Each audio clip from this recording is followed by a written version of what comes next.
یونس نے ابن شہاب سے، انہوں نے سعید بن مسیب سے، اور انہوں نے اپنے والد سے روایت کی کہ جب ابو طالب کی موت کا وقت آیا تو رسول اللہ صلی اللہ علیہ وسلم ان کے پاس تشریف لائے۔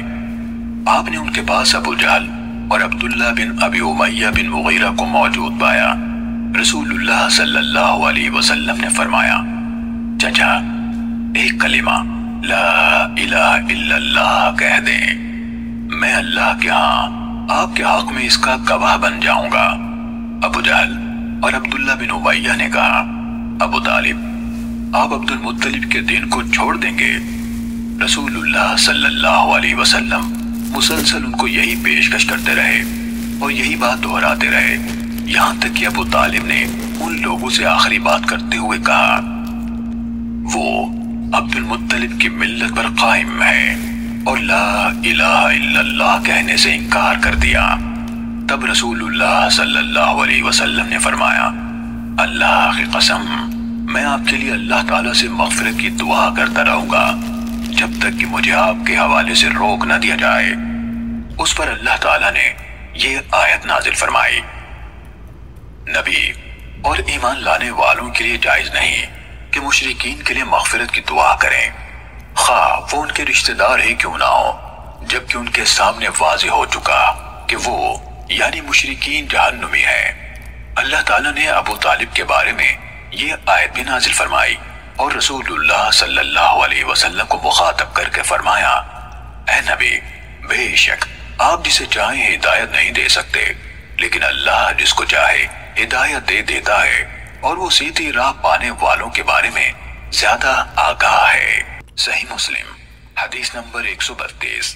معمر اور صالح دونوں نے زہری سے ان کی سابقہ سند کے ساتھ یہی روایت بیان کی۔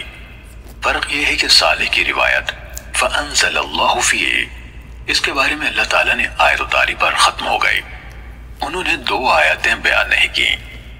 انہوں نے اپنی حدیث میں یہ بھی کہا کہ وہ دونوں یعنی ابو جہل اور عبداللہ بن ابی امیہ یہی بات دہراتے رہے۔ معمر کی روایت میں المقالۃ یعنی بات کے بجائے الکلمہ یعنی کلمہ ہے، وہ دونوں ان کے ساتھ لگے رہے۔ صحیح مسلم حدیث نمبر 133۔ مروان بن یزید سے جو کہسان کے بیٹے ہیں حدیث سنائی، انہوں نے ابو حازم سے، انہوں نے حضرت ابو ہریرہ رضی اللہ عنہ سے روایت کی، کہا رسول اللہ صلی اللہ علیہ وسلم نے اپنے چچا کی موت کے وقت ان سے کہا، لا الہ الا اللہ کہہ دیں، میں قیامت کے دن آپ کے لیے اس کے بارے میں گواہی دوں گا، لیکن انہوں نے انکار کر دیا۔